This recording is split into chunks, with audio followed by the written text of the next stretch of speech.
안녕하십니까. 그 사회적 경제와 도시재생 2020학년도 2학기 첫 번째 강의를 맡게 된 그 이민화라고 합니다. 저는 시민사회학과에 지금 겸임 교수로 있고요. 한양대 정치외교학과 쪽에서 이제 쭉 공부를 했었습니다. 저희가 이제 그 코로나19 문제 때문에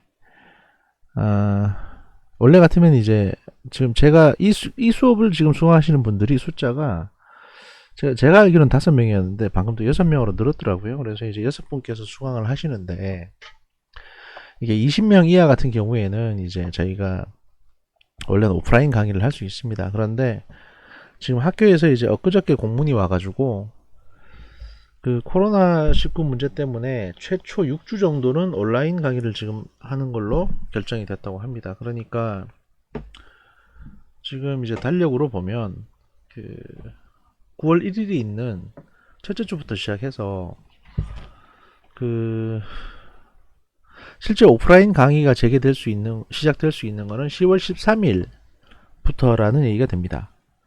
이제 7주부터 시작이 된다는 건데요. 지금 학교에서 그렇게 공문이 왔습니다. 이게 이제 서울 지역이 2.5단계 지금 그 방역 조치를 시작하기 때문에 일단은 6주 정도를 온라인 강의로 해서 텀을 두겠다는 겁니다. 그 강사들 입장에서는 날벼락이죠. 왜냐하면 이건 오프라인 강의 할 줄 알았더니 이것도 온라인으로 한다고 하니까 또 이제 준비를 다른 게 해야 됩니다. 뭐 그런 상황이긴 한데요. 어쨌거나 여러분들 너무 걱정하지 마시고 제가 잘 알아서 하겠습니다. 일단은 이제 6주 정도 온라인 강의를 한다고 하시는데 문제는 그 전에라도 만약에 서울 지역의 상황이 좀 좋아져서 그 방역 단계가 2.5단계가 아니라 2단계로 내려갈 경우에는 이제 그보다 더 일찍, 그러니까 10월 초부터도 강의는 가능하다고 하니까요. 일단은 좀 기다려 봐야 될 것 같습니다. 하여튼 뭐 그런 상황이라는 말씀을 드리고요. 저희 강의는 이제 9월 1일부터 시작을 합니다. 그래서 이제 화요일 날 그 원래 같으면 이제 저녁 6시 30분에서 7시 50분까지 1시간 반 정도 저희가 강의를 하게 되어 있습니다. 그런데 물론 오프라인 강의는 그렇게 할 겁니다. 그리고 이제 제가 좀 쭉 상황을 보니까 일단은 지금 이게 상황이 6분 정도 수강을 하고 계시거든요. 뭐 그런 상황이면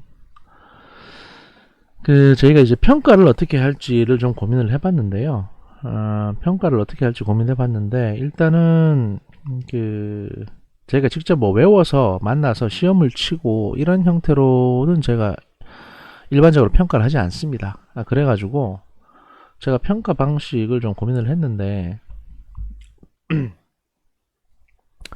일단은 기본적인 평가들은 전부 다 리포트로 할 겁니다. 지금 한 6분 정도 되시고 그러니까 이제 그 발제 주제를 한 분당 한 2분씩 정도 저희가 이제 과제를 드려가지고 한 분당 2분이 아니고 한 분당 2개 정도 과제를 드리면 12개 과제가 되지 않습니까? 그러면 이제 그렇게 해서 발제를 하고 거기에 대한 이제 코멘트를 하고 하는 형태로 진행을 좀 해볼까 합니다. 물론 이제 이게 중간고사 대체하는 과제 하나, 그 다음에 기말고사 대체하는 과제 하나 이런 형태로 해가지고 과제 2개를 저희가 드릴 겁니다. 다만 이걸 뭐 어떤 걸 해와라 라고 저희가 딱 지정을 해서 드릴 건 아니고 아마 다음 주쯤에 제가 말씀을 드릴 것 같긴 한데 예를 들면 이제 저희가 지금 하고 있는 게 그 사회적 경제와 도시재생이지 않습니까? 그렇기 때문에 이 관련된 주제 중에서 여러분들이 이제 2개를 정해가지고 뭐 난 이런 쪽을 하고 싶다 라고 하셔도 되고 2개를 정하는 것보다는 1개씩 하는 게 낫겠네요. 예. 그러니까 공통된 주제 하나 하고 그 다음에 이제 여러분들이 개별적으로 선택해서 하는 주제 하나 하고 이렇게 해서 이제 그 진행을 하는 게 좋을 것 같고 보통 대학원에서는 세미나 형태를 이제 그렇게 진행을 합니다. 다만 이제 저희가 최초 4주에서 6주 정도는 그리고 이제 강의가 진행되는 사이사이에 저희가 교재를 중심으로 해가지고 이 강의를 좀 해야 됩니다. 저희가 아직 뭐 교재에 대한 PPT가 PPT를 이게 좀 만들기도 좀 애매해가지고 이 교재를 가지고 저희가 같이 보면서 얘기를 좀 할까 하는데요. 일단 교재는 제가 이제 죄송합니다. 이게 저기 편집이 안 되기 때문에 일단은 기침 소리가 들어간다는 걸 양해를 좀 부탁드리겠습니다. 일단 그 교재는 그 제가 이제 문자 메시지로도 말씀을 드렸었는데 그 전남대학교 출판문화원이라는 데서 나온 책이 있습니다. 사회적 경제와 도시재생이라는 책이거든요. 이 책을 하나씩 구입을 하셔가지고 그 준비를 좀 해주시면 좋겠고요. 이게 책은 잠시만 이게 언제 나온 책이냐면 2019년 8월 달에 이제 초판이 나왔습니다. 그래서 비교적 최근에 나온 책이고요. 그 다음에 여기 뭐 괜찮은 많은 분들이 이제 그 책을 쭉 집필하셨습니다. 그래서 그것들이 모여 있는 건데 내용이 참 괜찮더라고요. 가격은 18,000원이고 그 교보문고 같은 데서도 주문을 하실 수 있습니다. 그래서 온라인으로 주문하셔서 받으시는 게 가장 빠를 것 같고요. 이 사회적 경제와 도시재생이라는 책을 주문하셔가지고 이 전남대학교 출판문화원에서 나온 겁니다. 이게 준비하셔가지고 그 강의를 들으실 수 있도록 준비를 해주시면 좋겠습니다. 어차피 강의 자체가 이제 이걸 기반으로 해서 저희가 진행을 할 테고, 그 다음에 저 같은 경우는 이제 그 도시재생과 도시재생 사업 실무화 사례라는 참고 서적도 하나 좀 같이 보고 있거든요, 지금. 그래서 이제 저희 같이 보는 걸로 해서 그 뭐 주제라든지 어떤 식으로 하겠다라든지 이런 것들은 제가 나름대로 다 준비를 해보겠습니다. 뭐 기본적으로 여러분들이 다 직장 다니면서 공부를 하시니까 뭐 크게 문제만 없고 출석만 잘 하시면 사실 점수들은 다 잘 나오지 않을까, 뭐 이런 생각을 해봅니다. 이게 공식적으로 제가 말씀드릴 건 아닌데 그냥 이제 여러분이 다 따라오셔야죠. 이게 어차피 공부는요, 사실은 대학원 과정이라고 그러면 본인이 직접 해야 됩니다. 공부는. 네, 공부는 본인이 직접 하는 거고, 또 이제 어느 정도 사회 경험이 많으신 분들에게 예를 들어서 이제 뭐 외워서 시험을 객관식 시험을 쳐라라고 하는 게 어떻게 보면 상당히 가혹하고요. 어떻게 보면 이게 큰 게 남지 않는 부분입니다. 이게 여러분들이 이 전체 사회적 경제와 도시재생이라는 이 전체 부분에서 여러분들이 각각 직장을 다니시고 또 여러분들의 업무라든지 또 여러분들이 평소에 관심을 갖던 분야, 예를 들면 이런 게 있습니다. 책 내용에도 이제 있는 내용인데 뭐 제가 이제 주제로 내드릴까 고민도 하고 있는데, 그 공통 주제 나갈 자면 개별적으로 여러분들이 뭐 이렇게 조사해서 가져오실지는 여러분들이 선택을 하시면 됩니다만, 뭐 일본의 특정 지역에 이제 그 도시재생 사업에 대한 어떤 과정이나 또는 성과 이런 것들을 좀 본다든지, 또는 뭐 국내에 예를 들어서 뭐 광주라든지 부산 지역에 뭐 도시재생 사업을 했는데 거기에 대한 성과가 있고 시작은 어떻게 됐고 진행은 어떻게 됐고 이제 성과는 어떻게 나왔고 이런 거에 대한 이제 내용이라든지 뭐 여러 가지 내용들이 있을 수 있습니다.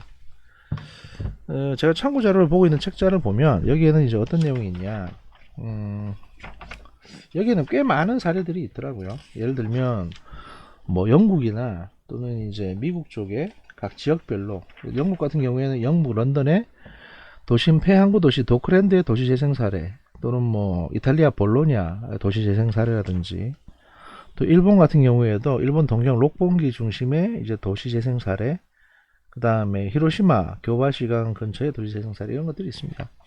또는 뭐 이런 이제 도심 중심지의 도시재생 사례뿐만 아니라 특정 지역에 이제 산업단지를 만들어 가지고 이걸 갖다가 이제 뭐 사회적 경제에 해당되는 그 지역 개발이라든지 이런 거하고 연계시키는 부분이라든지 이런 거에 대한 것도 충분히 연구 사례로 여러분들이 뭐 준비해서 발표하시고 같이 토론해 보고 학기 말에 이제 그 성과를, 그런 리포트를 좀 보완을 해 가지고 과제로 제출하시면 될 것 같습니다. 그래서 정리해서 말씀드리면 한 학기를 쭉 하고 나면 이제 제출하셔야 될 게 과제 리포트 2건이고요. 그 과제 리포트 2개는 학기 가장 마지막 주에 저한테 이제 이메일로 제출하시면 됩니다. 뭐 저는 이제 종이로 된 건 안 받습니다. 종이로 된 거는 받는 건 별로 안 좋고요. 다 이메일 쓰실 수 있으니까 이메일로 저한테 제출해 주시면 제가 그걸 참고해서 이제 성적을 매기고 뭐 그렇게 진행을 하도록 하겠습니다. 성적 문제에 대해서 너무 걱정하지 마시고요. 또 여러분들이 다 직장생활 하시는 거 잘 알고 있기 때문에 웬만하면 여러분들 편의를 다 받을 예정이니까 어떻게 고민 같은 거 있으시면 언제든지 저한테 연락을 주시고요. 연락처는 제가 말씀드렸고 여기에도 이제 나와 있죠. 이렇게 강의 계획서에도 이제 그 연락처가 나와 있습니다. 그래서 오늘은 첫 시간이니까 저희가 이제 그 강의 계획서를 중심으로 해서 어떻게 이 강의를 진행해 나갈 건지에 대해서 안내를 조금 해드리고, 그 다음에 그 도시재생의 개념에 대해서만 제가 잠깐 몇 마디 말씀을 드리고 오늘 강의는 좀 간단하게 마무리하도록 하겠습니다. 이제 강의 계획서를 쭉 같이 보시면서 말씀을 드릴 건데요. 일단은 수업은 이제 일반 수업, 그 다음에 세미나식 수업을 진행을 할 겁니다. 예를 들면 일반 수업은 이제 제가 이렇게 쭉 교재를 갖다 참고로 해서 여러분에게 말씀을 드리는 거고, 물론 이제 교재를 그냥 읽는 게 아니라 읽으면서 이제 각 이 세부적인 내용이나 의미라든지 이런 것들을 설명을 드릴 겁니다. 그 다음에 세미나식 수업은 뭐냐면 아까 말씀드렸던 것처럼 여러분들이 이제 연구 주제를 정해가지고 그걸 이제 작성을 해서 리포트를 제출하시는 겁니다. 그래서 그걸 같이 발표를 해보고 거기에 대해서 내용을 같이 검토를 해보고 이런 건데, 저희가 리포트를 2개를 드릴 거예요. 2개를 드릴 건데, 학기 말에 여러분이 직접 발표하시고 하는 리포트, 뭐 중간 리포트도 물론 발표를 하셔야 됩니다만, 하시는 리포트 같은 경우에는 여러분들이 직접 주제를 선정하시는 겁니다. 제가 뭐 예를 들어서 주제 몇 가지를 쭉 이제 나열을 하긴 할 건데, 그 중에서 여러분들이 골라서 하셔도 되고, 아니면 그거 외에 여러분들이 직접 하고 싶은 거를 직접 주제 선정하셔가지고 기말 리포트 겸 이제 여러분 발표 형태로 하시면 되고요.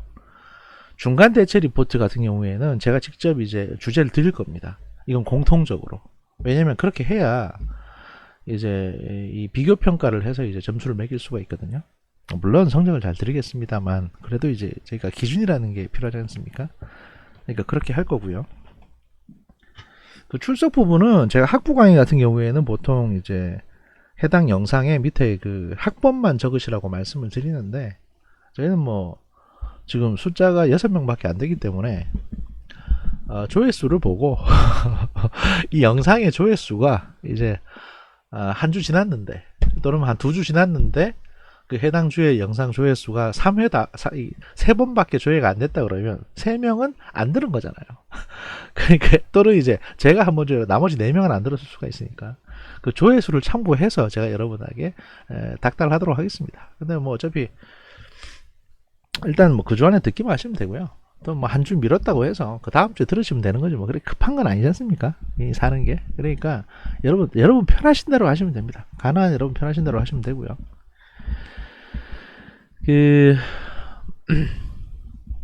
저희 교과목의 개요를 보시면 그냥 10년간의 사회경제 구조의 대대적인 변화는 도시재생과 사회적 경제의 2가지 모델의 필요성을 부각시켰고, 도시정책과 경제정책의 주요한 모형으로 시험이 되고 있습니다. 그동안 도시재생과 사회적 경제 두 영역은 각각의 방식으로 발전 육성되어 왔고요. 두 영역이 서로 공유할 수 있는 부분이 크고 또한 상호 협력적 관계가 필요함이 대두되고 있지만 두 영역이 상생하는 구체적인 모형이 제시되지 못하고 있는 상황입니다.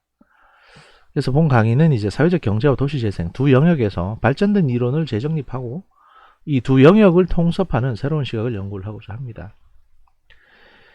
사회적 경제와 도시재생 두 영역에서 발전된 이론을 재정립한다는 부분 하나가 목표가 있고, 그 다음에 이제 도시재생의 법률과 제도, 사회적 경제 관련 법률과 제도를 알아보고, 도시재생과 사회적 경제의 협업적 관계 구축을 위한 법률과 제도 문제를 알아보고, 도시재생과 사회적 경제 정책에 대한 이론적 측면과 실천 사례를 각각 제시해보는 방식으로 진행을 할 겁니다. 세부 목표는 앞서 말씀드린 이런 것들이고요. 여기 뭐 수강생 유의사항이라고 해가지고 교과목 중에 총 수업 시간의 3분의 1을 출석해야 되고 뭐 어쩌고 블라블라블라블라 있는데 이거는 그냥 참고 삼아 보십시오. 이게 저기 뭐 이게 어차피 저희가 시험 칠 것도 아니니까 큰 문제는 없습니다. 네. 그 다음에 이제 쭉쭉 넘어가서 교재는 제가 별도 공지를 해드렸고요. 이것도 이제 뭐 과제, 중간고사, 기말고사 비율을 이렇게 나눠놨는데 이 비율에 대해서는 크게 신경 쓸 필요는 없습니다. 지금 예상하기로는 이제 이거하고 좀 다르게 10%, 40%, 50% 이렇게 하지 않을까 싶고요. 저희 그 주제 같은 부분은 저희가 일단은 강의 계획서를 만들 때 기본적으로 이제 그 저희 교재에 나와 있는 뭐 주제 순서라든지 이런 것들을 다른 또 어떤 자료에 있는 목차나 이런 것들을 제가 참고해서 주제를 짜봤는데 1주 때는 이제 이렇게 하고 2주 때는 어떻게 하고 뭐 이렇게 말씀드렸는데 이거 그냥 참고로만 봐주십시오. 왜냐하면 이제 저도 이제 이 사회적 경제와 도시재생이라는 부분에 대한 강의가 처음 하다 보니까 일단 참고로 좀 넣어놨고요. 그 요대로 갈 수도 있고 이거를 조금 이제 변형시켜 가지고 저희가 할 수도 있습니다. 그래서 이건 일단 참고로 봐주시면 되겠다라는 말씀 드리고요. 일단 첫 번째 이게 도시재생 거버넌스에 대한 접근이나 뭐 사회적 경제를 통한 도시재생 거버넌스의 사례라든지, 그러니까 기본적으로 사회적 경제와 도시재생이라고 하면 사회적 경제는 뭐고 그 다음에 도시재생은 또 어떤 것이고 그 다음에 그런 사례는 뭐며 그게 서로 시너지 효과를 보여서 성과를 낸 게 있는지 이런 것들에 대해서 이제 저희가 알아보는 거니까 너무 그렇게 복잡하게 생각하실 필요는 없습니다. 예. 일단은 이 정도 말씀드렸고, 뭐 제가 누차 말씀드리지만 그 언제든지 상담하고 싶은 내용이 있으시면 저한테 이제 핸드폰 문자 메시지나 뭐 카톡이나 이런 걸 보내주시면 됩니다. 또는 여러분들께서 이제 뭐 단톡방 같은 걸 만드실 경우에 단톡방을 만드시면 거기서 소통을 하는 것도 괜찮고요. 이게 이제 온라인 하다 보니까 그런 소통 부분에 있어 가지고 가급적이면 여러분들이 좀 뭐 필요한 것들이 있으면 저한테 주로 자주 말씀을 해주시면 좋겠고, 그 다음에 제가 이제 실시간 강의를 안 하는 이유는 학교에서는 이제 플랫폼이 두 개가 있습니다. 그래서 실시간 강의를 할 수 있는 플랫폼이 있고, 그 다음에 녹화 강의를 할 경우에는 녹화 강의를 하는 플랫폼이 있는데 저는 이제 그래도 가장 접근성이 좋은 유튜브 채널을 활용을 하고 있습니다. 그리고 제가 녹화 강의를 하는 이유는 뭐냐면, 뭐 아시다시피 이제 이게 시간대가 저희가 이제 예를 들어 가지고 오프라인 강의를 하게 되면 어쩔 수 없이 여러분도 그렇고 만나서 강의를 하는 거지 않습니까? 사실 그게 가장 좋긴 하죠. 좋긴 한데 그게 아니라 지금 온라인 강의일 경우에 굳이 실시간대에 여러분을 그 자리에 앉혀놓을 필요까지는 없다고 생각을 합니다. 저도 마찬가지고. 그래서 제가 이제 가장 강의가 편한 시간에 강의를 해가지고 그걸 업로드 해 놓으면 그걸 이제 그 주 안에 여러분이 뭐 참고해서 쭉 보시면 되는 거고요. 하여튼 뭐 그렇게 이제 하도록 하겠습니다. 일단 오리엔테이션은 저희가 여기까지 하고요. 오리엔테이션 여기까지 하고 웬만하면 저희가 이제 예를 들어 가지고 PPT 같은 거라든지 이런 걸 좀 화려하게 많이 만들었으면 좋겠는데, 그건 좋죠. 그게 보기에도 좋습니다. 보기에도 좋고 강의하는 입장에서도 PPT를 이렇게 띄워놓고 거기 있는 거 그냥 읽어만 가면 되거든요. 사실 그게 가장 강의하기는 편합니다. 근데 아시다시피 그거 만드는데 시간이 엄청나게 걸립니다. 게다가 여러분이 다 이제 직장생활 하시니까 PPT 같은 거 만들어 보였을 거 아니겠습니까? 차라리 그거 만드는 시간에 더 연구하는 게 낫겠다 이런 생각이 들어서 제가 지금 일단은 교재 중심으로 선택을 했고요. 네, 그렇습니다. 일단은 저희가 저희 교재로 쓰려고 하는 사회적 경제와 도시재생, 이 교재의 기본적인 부분에 대해서 제가 말씀을 좀 드리려고 합니다. 그러니까 이제 사회적 경제와 도시재생이라는 게 과연 뭐냐에 대해서 이제 말씀을 드릴 건데요. 뭐 간단하게 요것만 말씀을 드리고 오늘 강의는 끝내도록 하겠습니다. 보통은 저희가 1시간 30분 강의지 않습니까? 그러면 이제 보통 첫날에는 첫 주 첫날에는 한 20분 하고 끝내는 게 원칙입니다. 왜냐면 그게 오리엔테이션이고, 그 다음에 또 이걸 쭉 들어보고 이거 못 듣겠다 이래가지고 이제 다른 분 강의로 이제 바꾸시는 분도 계시니까. 근데 이제 이게 온라인 강의 같은 경우에 그렇게 하고 싶어도 다 기록이 남기 때문에 그럴 수가 없습니다. 그래서 또 그렇게 해서는 안 되고요. 그렇기 때문에 저희가 이제 가급적이면 어떤 좀 내용을 좀 같이 좀 고민해보는 이런 시간을 좀 갖는 게 좋지 않겠나 싶어서 말씀드리는 거고요. 일단 이 교재 같은 경우에는 어떻게 구성이 되어 있느냐, 제가 교재 서문을 쭉 소개를 해드리면요, 지난 20여 년간 저성장 시대 기조가 지속되고 있는 상황에서 기존의 사회 및 경제적 구조는 그 한계에 봉착을 하고 있습니다. 그 사회 및 경제적 활력의 감소는 도시 성장 및 유지에도 영향을 주고 있고요. 그 무분별한 교외화, 그러니까 이제 자꾸 외부가 그 지역 바깥이 개발되는 걸 말하는 거죠. 교외화와 맞물려서 기존의 도시 지역은 상주 인구와 경제 활동 인구의 감소 문제를 겪고 있습니다. 사실 이게 이제 수도권 지역에서는 이걸 많이 못 느끼는데 뭐 지방에서는 이게 아주 치명적입니다. 예를 들면 이제 목포, 군산, 특히 이런 지역들은 구도심지가 있고 이제 그 새롭게 주거 단지가 형성된 신도심지가 있습니다. 근데 구도심지에는 이제 밤 되면 거의 아무도 안 살고 신도심지에만 이제 사람이 몰리는 현상이 생기니까 이게 이제 심각한 양극화가 진행이 되고 가뜩이나 인구도 없는데 그런 문제가 발생을 하는 거죠. 근데 어차피 이제 그 도시 관리는 같이 해야 되다 보니까 신도심 지역에서 주로 많은 세금을 걷어가지고 이걸 구도심 지역까지 같이 써야 되는 상황들이 발생을 합니다. 하지만 구도심 지역은 또 그만큼 낡았기 때문에 그 세금으로 뭔가 보수해줘야 되는 수요가 더 많거든요. 이러다 보니까 이걸 어떻게 균형을 잡는 게 좋을까에 대한 어떤 고민은 늘 지자체에서 하고 있는 부분들입니다. 그 대규모 신규 개발이라는 도시개발 패러다임에서 벗어나서 기존 자원의 발굴 및 육성, 그리고 자발적 환경 개선 및 공동체 형성과 같은 도시 관리의 중요성이 증대되고 있는 것입니다. 그 도시재생과 더불어 사회적 경제는 저성장 시대의 패러다임 변화 속에서 지속적인 국가 발전을 위해 구성원들이 사회적 배제 문제를 해결하고 지역 불균형을 비롯한 사회 양극화를 해소할 수 있는 대안적인 방안으로 대두되었습니다. 지식 기반 경제의 시장 경제 체제 내에서 그 무한 경쟁, 승자, 독식, 그리고 모든 것을 시장에 맡기려는 신자유주의 질서가 만들어 온 문제를 해결하기 위한 유력한 대안으로 관심이 높아지는 상황입니다. 지난 10여 년간의 사회경제 구조의 대대적인 변화는 그 도시재생과 사회적 경제 두 가지의 모델의 필요성을 부각시켰고 도시정책과 경제정책의 주요한 모형으로 시험되고 있습니다. 그동안 도시재생과 사회적 경제 두 영역은 각자의 방식으로 발전 육성되어 왔습니다. 두 영역이 서로 공유할 수 있는 부분이 크고 또한 상호 협력적 관계가 필요함이 대두되고 있지만 두 영역이 상생하는 구체적인 모형이 제시되지 못하고 있는 것도 현실입니다. 그러니까 그 따로 노는 거죠, 자꾸. 그러니까 사회적 경제 해야 된다 이런 얘기를 자꾸 하니까 지자체나 국가에서 예산을 들여가지고 그럼 뭐 해보세요라고 하고 그 다음에 그 사업으로 도시재생 사업이 좋습니다라고 해서 도시재생 사업에도 그러면 그 예산을 같이 엮어서 한번 해봐라라고 하는데 이게 잘 안 맞는 겁니다. 애초에 계획을 세울 때 치밀하게 계획이 못 세워졌기 때문에. 예를 들어서 도시재생 가운데 가장 대표적인 사업, 제가 그냥 막연하게 도시재생이라고 생각하는 사업이 청계천 그 복원사업이거든요.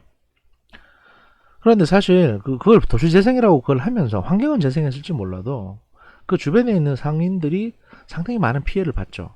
기존에 이제 구상권을 가지고 계시다가 그분들이 대부분 저 가든 파이브로 가셨는데 거기서 적응을 못했습니다. 가든 파이브도 지금 거의 망한 상황인데 그런 것처럼 이제 시에서 계획하고 있는 거하고 실제 그 지역 현장에서 받아들일 수 있는 어떤 사업적인 효용성이나 효과 이런 부분하고 그 다음에 그것을 추진하는 정치인의 개인적인 욕망 이런 것들이 늘 일치할 수는 없습니다. 그리고 그게 꼭 나중에 이제 문제가 되는 경우가 많습니다.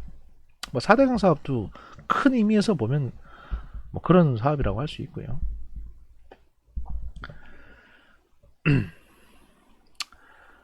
본 교재는 이제 사회적 경제와 도시재생 두 영역에서 발전된 이론을 재정립하고 두 영역을 통섭하는 새로운 모형을 제안하고자 합니다.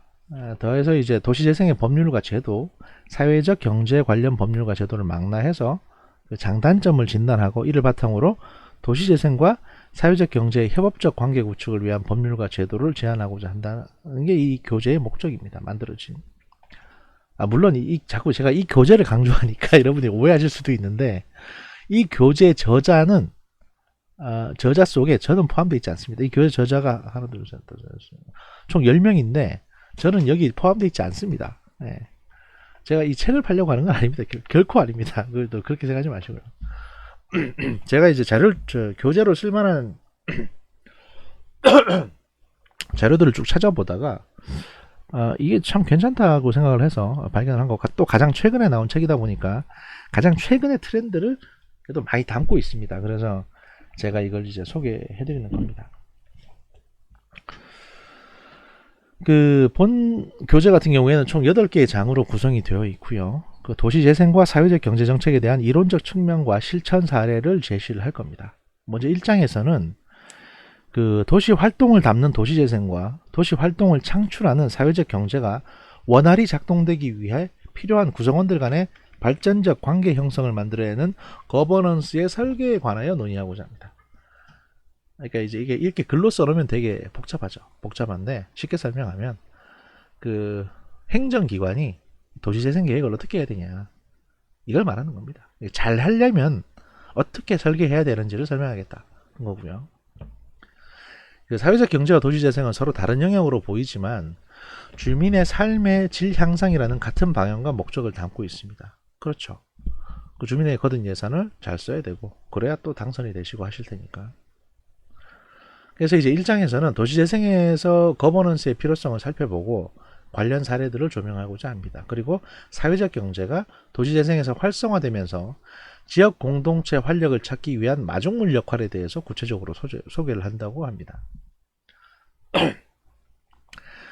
그 제2장에서는 그 도시재생 주체로서의 그 사회적 경제 조직들의 현황을 살펴보고 기회와 가능성을 검토해서 바람직한 지속 모델을 제시하고자 합니다.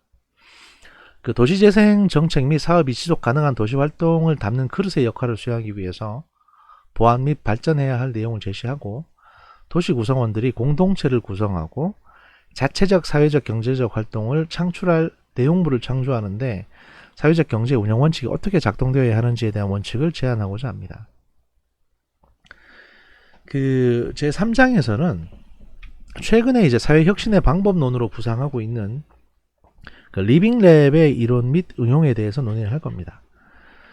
그 일상생활 환경을 실험실로 간주하고 여러가지 사회 실험을 진행하는 개념인 리빙랩은 사용자 중심의 개방적이고 민주적인 문제 해결 방법론으로 주민 및 각종 경제주체의 참여에 초점을 맞추고 있는 도시재생과 사회적 경제의 운영 원리와 유사합니다. 그래서 이제 3장에서는 그 리빙랩의 운영 원리가 도시재생 및 사회적 경제에 어떻게 적용 가능한지를 조명하고자 합니다. 그 여기서 이제 리빙랩 이론이라는 게 중요한 이유가 뭐냐면 여러분들이 만약에 나중에 이 사회적 경제나 도시재생 분야에 관련해 가지고 이제 논문을 쓰셔야 된다고 할 경우에 보통 대부분의 논문들은 이제 이론적인 어떤 그 설계 구조가 들어가야 됩니다. 예를 들어서 내가 어떤 주제를 하고 싶다. 그러면 내가 어떤 이론에 기반해 가지고 그 이론의 바탕에 이론의 바탕에서 내가 실험한 어떤 재료들, 그 다음에 내가 설정한 가설 이런 것들을 적용시켜서 이제 논리적으로 풀어내려고 한다라는 게 돼야 되기 때문에 그 목차가 그렇게 설계가 되는 거거든요. 그러니까 그 많지 않은 어떤 이론들 중에 좀 확 대두되고 있는 게 이제 리빙랩 이론이니까 이거에 대해서도 이제 공부해 보시는 게 굉장히 좋을 것 같다고 생각을 해서 제가 소개를 하려고 하는 거고요. 또 이제 4장에서는 도시재생 사업의 목적인 물리적인 재생, 그 다음에 경제적인 재생, 그리고 사회적 재생을 이루기 위한 방법으로 사회적 경제의 중요성이 부상되는 상황에서 그 도시재생 사업 관련 법률과 실제 정책 프로그램들이 잘 뒷받침하는지를 살펴볼 필요가 있습니다. 그 실제로 도시재생과 연계된 사회적 경제 조직은 뭐 자생력 부족, 콘텐츠 부실, 참여 미비 등의 문제점이 있는 상황에서 법률 및 제도 개선이 요구되는 상황입니다. 이게 사실은 또 이럴 수밖에 없는 게요. 뭐 광역자치단체인 이제 도도 그렇습니다만 보통 시 같은 경우에도 이런 어떤 콘텐츠를 개발하거나 설계해야 되는 이제 시에서 부설한 부설 연구소들이 있거든요. 뭐 예를 들면 뭐 안산시 도시개발연구소라든지 뭐 이런 것들이 있습니다. 근데 거기 보통 나가 있는 연구원들이 예를 들어서 공무원들도 나가 계실 테고 연구직 연구원도 있을 텐데 물론 뽑는데 제대로 된 분도 계시는데 낙하산으로 오신 분들도 꽤 많습니다. 그 당선된 뭐 안산시장의 측근이라든지 예를 든 겁니다. 꼭 그렇다는 게 아니고 그러니까 이런 식으로 낙하산으로 온 분도 많기 때문에 여기에 대해서 이제 콘텐츠를 만들어 달라 또는 계획을 도시개발 계획을 좀 세워 달라고 했을 경우에 보통 그런 분들에게 맡기면 잘 안 됩니다. 이게 월급 받는 분들에게 맡기면 잘 안 돼요. 그래서 별도의 뭐 건축 사무소라든지 이런 전문 도시개발 관련 업체에 이제 고액을 들여서 의뢰를 하는 경우가 많습니다. 그러다 보니까 그렇게 고액을 들여서 개발 사업을 의뢰를 하게 되면 그 개발 사업에 대한 모든 자료를 다 시에 주는 게 아니거든요. 그 기본적인 노하우는 건축 사무소가 갖고 있는 겁니다. 그건 자기들 재산이니까. 그러니까 이런 식으로 매번 사업을 진행을 하다 보면 이 지자체의 어떤 그 R&D 능력이 발전을 할 수가 없어요. 그러면 연계해서 하더라도 이제 조직적으로 할 수가 없는 거고, 이러다가 이렇게 몇 년 하다가 시장 바뀌어 버리면 또 다시 원점으로 가는 거죠. 그러니까 이제 이런 어떤 자생력 부족이나 콘텐츠 부실이나 참여 미미 등의 문제들이 늘 발생을 하게 됩니다. 그래서 이런 문제를 어떻게 하면 조금이라도 극복할 수 있는지 여기에 대해서 저희가 같이 고민을 해볼 거고요. 제 5장에서는 이제 광주 전남 지역의 그 사회적 경제와 도시재생이 결합되어 실행된 사례를 살펴보고자 합니다. 이게 왜 광주 전남 지역이냐 하면은 특별한 지역적인 이 책 자체가 전남대학교에서 나왔다는 게 중요한 게 아니고, 여기 책에도 설명이 있습니다만 광주 전남 지역이 가장 낙후되어 있는 곳이고요. 이쪽이 그러다 보니까 이제 최근에 뭐 도시재생 관련 사업들이 많이 시행이 됩니다. 그 손혜원 의원이 이제 문제가 됐던 목포 구도심 개발 계획이라든지 이런 것들이 다 여기에 포함되는 것들입니다. 그런 사례들이 많다 보니까 이쪽 지역의 사례들을 이제 분석을 하는 거고요. 해당 지역이 이제 광주 전남 지역 같은 경우에 저성장, 인구 감소와 맞물린 도시 쇠퇴의 문제는 이제 비수도권 지역에서 선행되고 있는 상황이고, 전국에서 광주 전남이 이 같은 문제가 두드러지고 심화되고 있는 가장 대표적인 지역입니다. 대안적 공동체 형성과 경제 활동의 모델인 도시재생과 사회적 경제가 서로 유기적 관계를 갖고 동시적 실행이 필요한 상황인 것이죠. 제 6장에서는 도시재생에서 주요한 역할을 할 이해관계자 중 하나인 사회적 기업의 사업 구조를 분석을 하려고 합니다. 그러니까 이게 사실 사회적 경제의 가장 중요한 축인 사회적 기업이 어떤 구조를 가지고 있고 어떤 식으로 사업을 하고 이런 것들에 대해서 분석을 하려는 건데요. 요즘은 사실 이런 말씀 드리기 좀 못합니다만 이 사회적 기업이라는 게 개념이 나온 지 얼마 되진 않았습니다. 사실 뭐 몇 년 안 됐는데 이게 또 문제가 또 많습니다. 잘하는 기업은 되게 잘하는데 못하는 기업 같은 경우에는 그야말로 이제 정부나 지자체 예산 뽑아 먹으려고 그 예산 땡겨서 그냥 자기들 이제 운영비로 삼고 놀아먹고 그냥 뭐 할 거 그냥 대충 하고 그 예산 계속 받아서 이제 그 단체가 운영해 가려고만 하는 뭐 그런 어떤 것도 그런 사례들은 왕왕 있습니다. 뭐 다 그렇다는 건 아니고, 그러다 보니까 좀 될 만한 데 맡겨야 이 도시재생 사업도 성공을 할 테니까 같이 협업을 할 수 있는 그 사회적 기업의 이제 구성이라든지 이런 부분들을 좀 볼 필요가 있다, 이런 말씀 드리는 거고요. 기업 분석의 관점에서 경상북도 사회적 기업의 사업 구조를 주요 사업, 경영 성과, 고용 구조, 사회 공헌과 뭐 관련된 지표들을 분석을 해가지고 같이 검토를 해볼 겁니다.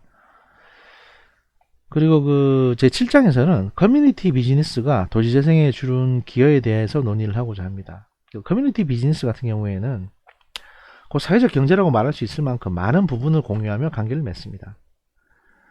사회적 경제를 대표하는 커뮤니티 비즈니스는 도시 지속성에도 영향을 미치고요. 이래서 이 7장에서는 도시재생에서 이제 커뮤니티 비즈니스의 의미와 역할을 주목하고, 커뮤니티 비즈니스라는 게 어떤 건지를 이해하고 일본의 도시재생에서 나타나는 커뮤니티 비즈니스 사례를 통해서 시사점을 찾고자 합니다.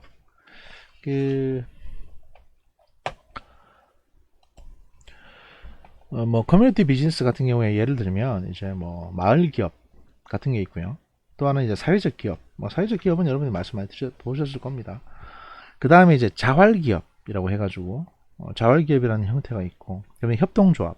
협동조합이야말로 이제 많이 들어보셨을 텐데 뭐 국민TV부터 시작해서 뭐 아이콥 생협 뭐 이런 것들이 대부분 다 협동조합에 들어가고, 이런 것들이 전부 다 커뮤니티 비즈니스라는 어떤 큰 그 범위로 묶이게 됩니다.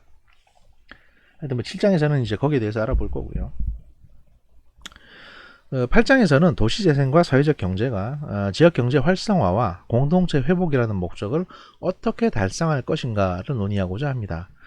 특히 이제 그동안 사회적 기업, 그 다음에 마을 기업과 같이 그 개별 사회적 경제 조직에 대한 관심과 문제의식에 그쳤던 관심이 심화와 발전을 거쳐서 사회적 경제 생태계 조성에는 이제 도시재생과 사회적 경제의 결합을 지원하는 뭐 이런 형태로 이제 뭐 흘러가고 있는데, 여기에 대해서 이제 좀 포괄적으로 검토를 해보겠다. 그리고 이게 지역 경제 활성화라든지 또는 특정 공동체 회복에 어떻게 직접적으로 기여할 수 있는지도 이제 알아보겠다. 뭐 이런 취지로 저희가 이제 전반적인 강의가 뭐 진행이 될 거고요.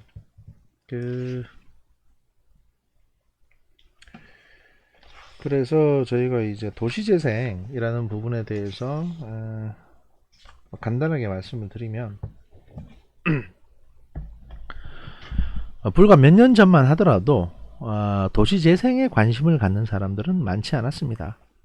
이게 뭐 저희가 과도기를 겪어왔기 때문에 그런 것도 있죠. 분명 당시 원도심에는 이제 인구가 줄어들고 그 공폐가, 그러니까 이제 빈집들이 늘어나면서 사람들이 떠나는 지역이 전국에서 나타났지만 예전에 문제에 대한 해법을 논하는 사람은 거의 없었습니다. 이게 부동산 소유 문제도 있고 하여튼 뭐 여러 가지 문제가 복합적으로 작용을 하기 때문에, 또 이제 한꺼번에 사람들이 다 비는 게 아니니까 이 구도심 지역을 어떻게 해야 될 것인지에 대해서 계속 지자체별로 고민이 많습니다. 그동안 이제 도시 재개발이라는 명칭으로 재개발에 대한 논의는 계속 진행됐지만, 어디까지나 택지 개발로 대표되는 신도시 개발에만 관심을 갖던 도시정책 입안자들이나 도시계획 전문가들의 입장에서는 이 분야는 그렇게 중요하지 않았습니다. 그러니까 지금까지 도시 재개발이라고 하면 그냥 아파트 짓는 거, 근데 건설회사가 뛰어들어와서 이제 아파트 지어서 분양하는 거, 이런 거였지. 예를 들면 이제 이 낙후된 지역을 어떻게 개량을 해가지고 전주 한옥마을처럼 테마가 있는 어떤 그 상업시설로 다시 부활시켜 볼 것인가, 뭐 이런 데는 큰 관심이 없었다는 거죠. 전주 한옥마을이나 성공했죠. 그러니까 경제성장기에 발전하는 도시를 담을 수 있는 신도시 개발이 중요했을 뿐이지 재개발은 어디까지나 부수적인 해결 방안으로 치부됐던 것이 사실입니다.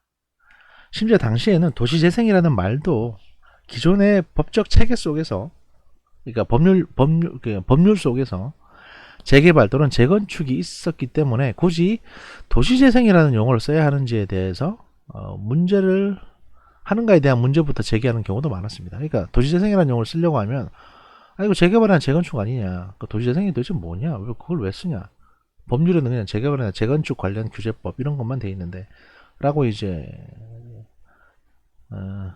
문제 제기하는 사람들이 많았다는 거죠. 뭐 공무원들이 사실 가장 크게 문제 제기하죠. 왜 법에 없는 걸 갖고 오냐, 이런 식으로 말씀을 하시잖아요. 또한 이제 과거 도시 재개발은 도시의 공간적이고 물리적인 면모를 일신하기 위해 계획이 되었고, 계획 단계에서는 그 원주민의 이제 재정착을 담보로 하는 형태로 사업이 진행됐습니다.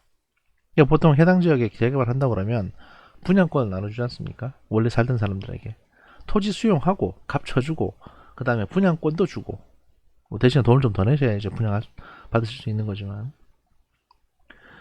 하지만 원주민의 재정착을 논의하면서도 사업 방식이 민간 개발이었기 때문에 그 개발자의 이제 영리 추구와 재산권 보호가 가장 중요한 우선순위가 되었습니다.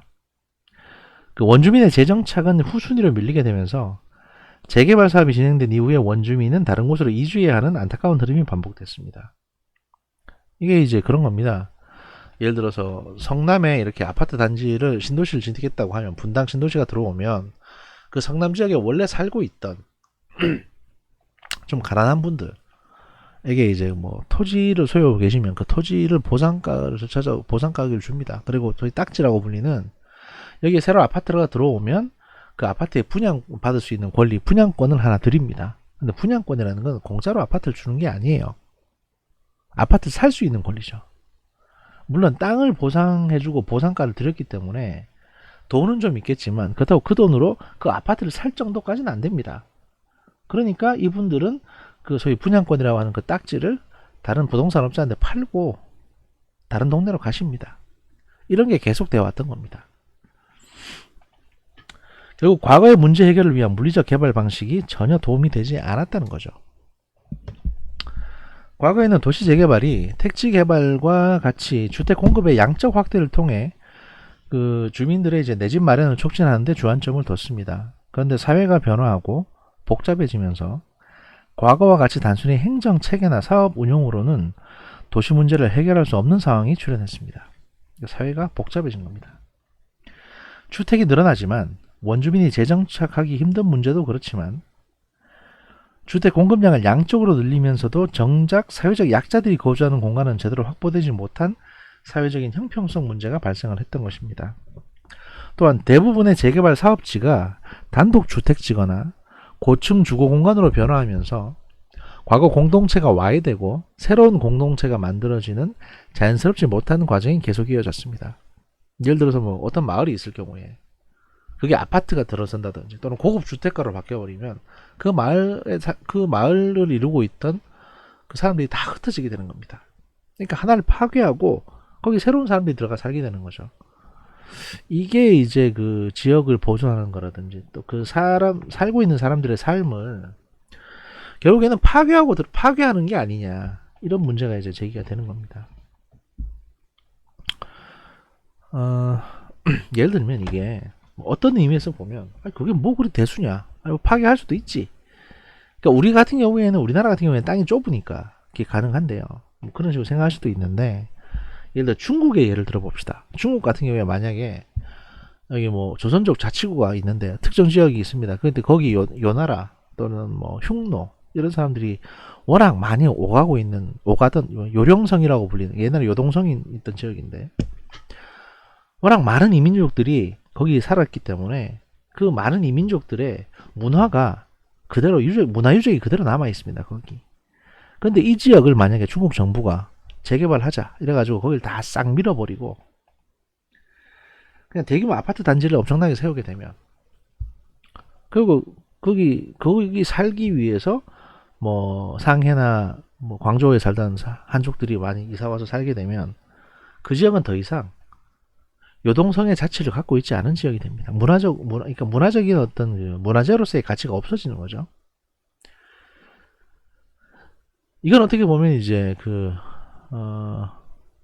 도시 재생이나 도시 재개발이 아니라 그냥 파괴죠. 파괴. 그러니까 이런 것들을 좀 막을 수 없을까라는 고민들이 이제 계속 나왔던 겁니다. 이제 먹고 살만해지니까. 예. 물론 새로 형성된 공동체는 마을 주민 대부분이 참여했던 과거와 달리 소수의 인원이 참여하고 다수는 지역 문제나 현안에 별다른 관심이 없는 일종의 인위적인 공동체의 성격이 강합니다. 그러니까 뭐 고급 주택 단지가 들어와서 어떤 뭐 타운하우스라고 불리는 그런 고급 주택 단지가 들어와서 공동체를 형성하든, 아니면 고층 아파트 단지가 들어와서 뭐 입주자 대표자 회의를 형성하든 간에 그게 관심 있는 사람만 거기서 열심히 활동하지 나머지는 관심이 없거든요. 그런데 그러니까 이제 이게 여기는 그냥 와서 자고 먹고 살고 좀 지내다가 가버리는 이런 뜨내기들만 많아지는 동네처럼 돼버리는 거죠. 그러면 그 지역에 뭐가 발전할 수 있겠냐, 그 지역의 문화라는 게 뭐가 새로 나올 수 있겠냐, 여기에 대한 이제 고민이나 의문이 늘 나왔다는 얘기입니다. 근데 이제 재밌는 사실은 문재인 정부가 들어서면서 도시재생 뉴딜이 거대한 정책으로 등장하게 됩니다. 과거에는 도시재생에 전혀 관심이 없는 주체들이 중앙정부의 정책적 관심과 대규모 예산이 투입된 상황을 지켜보면서 모든 영역에서 도시재생에 관심을 갖게 됐습니다. 한 번은 도시재생에 대해서 궁금해하던 광역자치단체 의원들이 이런 질문을 했다고 합니다. 그 도시재생의 주요 지표를 보면 원주민 재정착률이 가장 중요한 것처럼 왜 제일 앞에 있나요? 라고 물었다는 겁니다. 분명 그들은 지금까지 지나온 도시개발의 역사는 알 수 없었기에 현재 도시재생을 보면서 문화적 바탕으로 지역에 활력을 불어넣는 정책이자 개발사업이라고 생각했을 겁니다. 이는 현재 우리 사회가 도시재생을 바라보는 중요한 관점이자 시각이기도 합니다. 그러니까 이제 도시재생의 주요 지표, 이런 것들이 도시재생이고, 여기에서 이런 도시재생 사업을 하는 데 있어서 가장 중요하게 생각하는 뭐 지표들이 있습니다라고 했는데, 가장 앞에 원주민의 재정착률, 이게 있는 겁니다. 원래 살던 사람들이 거기 다시 사는 거 재개발하고 나서 이게 왜 그렇게 중요하죠? 라고 이제 물어봤다는 거죠. 사실 그것 때문에 그러는 건데, 도시재생이 과거와 같이 도로나 상하수도를 개설하고 주택을 세워서 새로운 주거단지를 만드는 것이 주요 목적이라면 예전처럼 도시계획, 건축, 토목 관련 전문가, 기술자, 공무원이 계획을 세우고 건설업체가 건축하는 방식으로 사업이 진행됐을 겁니다. 하지만 살고 싶은 주거 환경을 만들면서 동시에 지역 쇠퇴 문제를 해결하기 위한 도시재생은 단순히 눈에 보이는 건물만 세운다고 문제가 해결되는 것은 아닙니다.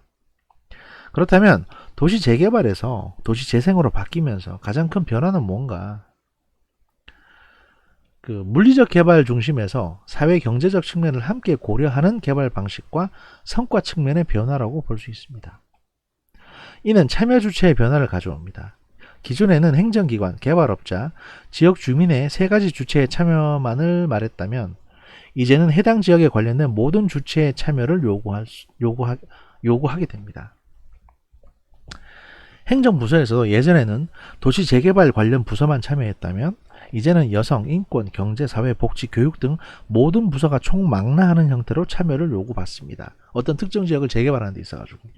그러니까 도시라는 공간 속에서 사회, 경제, 환경의 모든 요소를 담아서 시민의 삶의 질을 향상하는 것이 바로 도시재생이기 때문에 이렇게 한다는 거죠. 그 이전에 도시재개발이 공간만 생각을 했다면 그래서 이제 생각했다면 도시재생은 이 공간 안에 우리가 살아가는 모든 내용을 담아야 합니다. 그래서 하나의 시각만으로 도시재생을 볼 수 없고 다양한 시각과 가치를 담아야 하는 것입니다. 한편 2000년대 이후 우리 사회에 사회적 경제가 크게 부각되었습니다. 우리가 살아가는 기존의 경제에 대한 문제를 인식하면서 개선에 대한 방안을 찾으면서 협동조합이 대거 늘어나기 시작합니다. 사실 사회적 경제는 서구 유럽과 미국에서 오랜 역사를 가지고 있고요. 자본주의 시장 경제로 인해서 나타난 사회적 양극화, 불평등, 빈부격차, 환경 문제 등을 해결하기 위한 대안으로서 등장한 것입니다. 그 시장 경제가 이윤의 극대화가 최고의 가치라고 말한다면 사회적 경제는 사람의 가치를 우위에 두는 경제 활동입니다. 우리나라에서 사회적 경제를 사람을 가치에 두는 경제 활동이라고 정의한다면 1920년대 농민협동조합이나 도시빈곤층 중심의 두레조합 등을 시작으로 1960년대 신협운동, 신용협동조합운동, 그 다음에 1980년대 생협운동을 볼 수 있습니다. 특히 1997년 IMF 외환위기 이후에 우리 경제가 큰 변화를 겪으면서 실업 문제, 고용 불안, 정규직 문제, 빈부격차, 지역 쇠퇴 등의 문제가 크게 제기되었습니다. 기존 경제에 대한 비판과 문제의식은 새로운 대안을 요구하였고 이 과정에서 사회적 경제가 부각하게 됩니다. 사회적 경제는 영리 추구를 하는 기업에 집중된 전통적인 경제적 논리가 아니라 사회 문제의 해결과 다양한 사회적 가치를 고려하는 특성을 갖고 있습니다.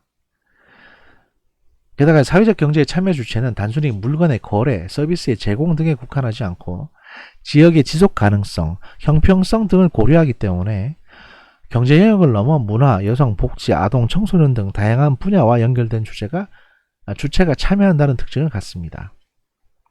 그리고 지역사회의 전 영역을 총망라해서 다루기 때문에 포괄적이면서 다양한 영역과의 연계를 지속적으로 추구합니다. 이러한 사회적 경제의 특성은 현재 우리 사회가 추구하는 도시재생과도 연결이 됩니다.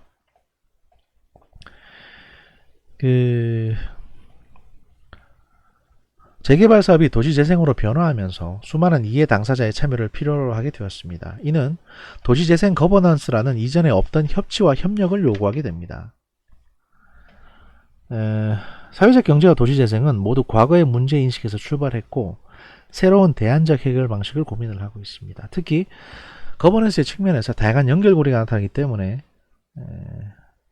본 교재에서는 도시재생의 참여 주체로서 사회적 경제의 중요성을 살펴보고 사회적 경제가 도시재생에서 필요한 활동의 장을 여는 틀을 마련해서 사회적 경제가 참여하는 도시재생의 중요한 모델이자 새로운 방안을 여러분과 같이 공부해 보려고 합니다.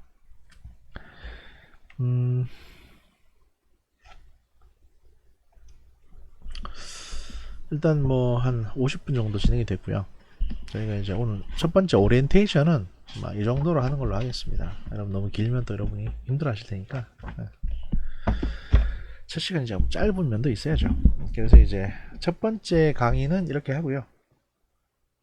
저희가 이제 다음 주에 다음 주 화요일에 다시 저희가 이제 강의를 새로운 강의를 올리도록 하겠습니다. 그 1시간 동안 고생 많으셨고요.